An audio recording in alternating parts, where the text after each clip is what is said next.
Jay Tatum, this police tape and these gloves are all that's left after the crime scene last night that left one person dead and 2 officers on administrative leave. With less than 2 hours until polls close, there are still lines at various voting locations. But to help the time go by faster, candidates Pete Gallego and Will Hurd were paying those locations a visit. We reached out to the district and asked them to confirm some specific details, but they were unable to do so at this time.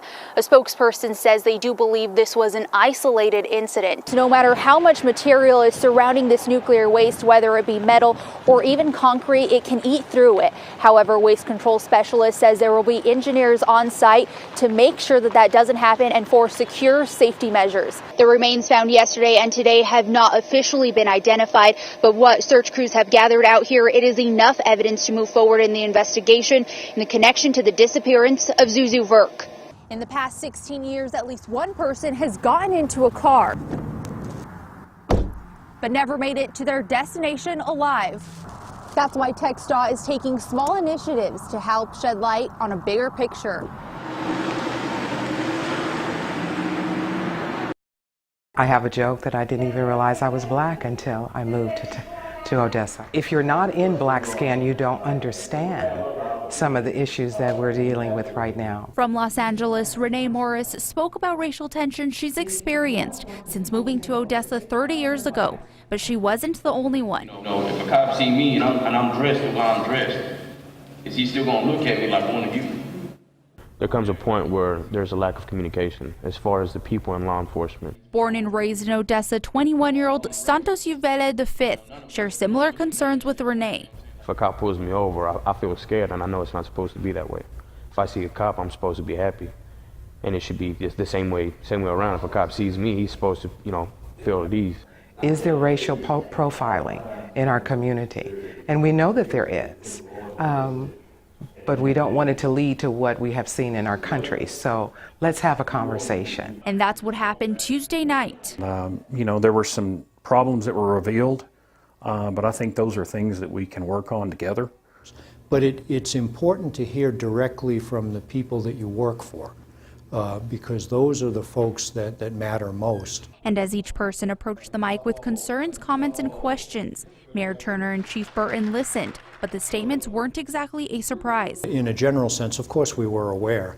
I mean, in light of the most recent events, it would be pretty difficult not to be aware of the kinds of feelings that exist in society regarding the police. But that's the kind of tension citizens and city leaders want to see come to an end. And it's a concern because could it happen to one of mine? And so we're heightened, our senses are heightened as black families because we're seeing it's happening across the world. And we just don't want it to happen here. And I told them I'm going to get together with a group of them, and we're going to work on keeping the dialect open, maybe having another forum where hopefully we can get more people. It hardened my heart. Reporting in Odessa, Brianna Gallegos, CBS 7 News. The serene sound of water, something many of us find comforting. But that wasn't the case when Chris Dusler walked out of his house this weekend. I was just shocked, you just see flowing water coming out of your house. You don't really know where it's coming from. With temperatures in the teens over the past couple days, pipes are bound to freeze or burst, especially ones on the outside, exposed to cold weather. I was really glad that it was just one of the outside pipes. I'm glad it wasn't one of the ones underneath the house or one of the main valves. A good thing about our location here is that where the pipes are is usually below the freezing point for the ground, so it doesn't hurt a whole lot of people. It's usually just people with old houses. Odessa resident Kyle Knight has been working at Oberkamp Supply since 2010, and his knowledge on plumbing in cold weather comes from old-fashioned experience. My pipes were frozen for a few days. I just left the outside faucet open, and then eventually when they thawed out, I got water back to my house. And all it takes to prevent your pipes from bursting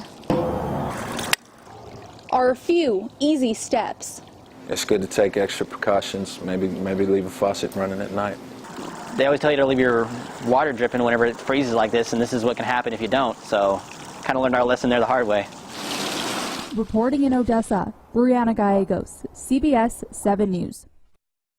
Just like with anybody else, the closer it hits close to home, physically, geographically, and in relationship, familially, it's a tender place. In the tranquil and historic town of Alpine, where the desert sun meets the rolling hills, tragedy struck. A 14-year-old girl shot one of her classmates, then turned the gun on herself. And so yesterday was a very frantic day as everybody called everybody else to make sure the kids were okay, to make sure the doors were locked, to make sure it was pretty frantic around here. With heavy hearts, this community is determined to move past the sadness. Today, the pride they feel for their town and their school is obvious as they walk into the auditorium for grief counseling and training. As with any circumstance that is a first and is a precedent for the community, seeking answers, seeking to know what do we do and how do we move forward from here is what the gathering is about. Right now, a single rose and teddy bear sits in front of the high school as a reminder of tragic turn of events. The common thing is to want to go back to what normal was. Let's go back to normal. The unfortunate part is that normal changed on September the 8th. You might recognize this guy, NFL free agent and Super Bowl champion Lamar Woodley. But his right-hand man for the all-new NFL Network show, Tackle My Ride, is Hobbs native James Torres. My whole deal and what we're really trying to do with this is just inspire small-town people to dream big. Growing up in Hobbs, New Mexico, James says his upbringing wasn't the best, witnessing domestic violence and alcoholism at a young age. He grew up to work as a police officer. But after becoming a single parent, he quit the force to give more time to his kids. My favorite part about working with family is the fun that we have. Like, it's just such a great time hanging out with everybody, you know? Like, there's always fun, there's always laughs, but we do get down to business when we got to work. With one client paying $5,000 to fix up a motorcycle 10 years ago, led to this. Demented Customs, the heart and soul of the reality show Tackle My Ride. So, you know, and then that transpired, and then it's like, now we have our own TV show. It's like, wow, that's pretty cool. And being the jokester James is, not everyone thought it was real when he broke the news. My dad likes to play around a lot, so when he told us, I didn't believe it until it actually happened. Working with his 3 sons, the fun atmosphere keeps the family close. But James says he wants his sons to know they can accomplish whatever they want. He just gave us the drive to work hard, just to do our best at everything we do. As for James, the most rewarding thing isn't having his own national TV show. It's unbelievable. It's incredible.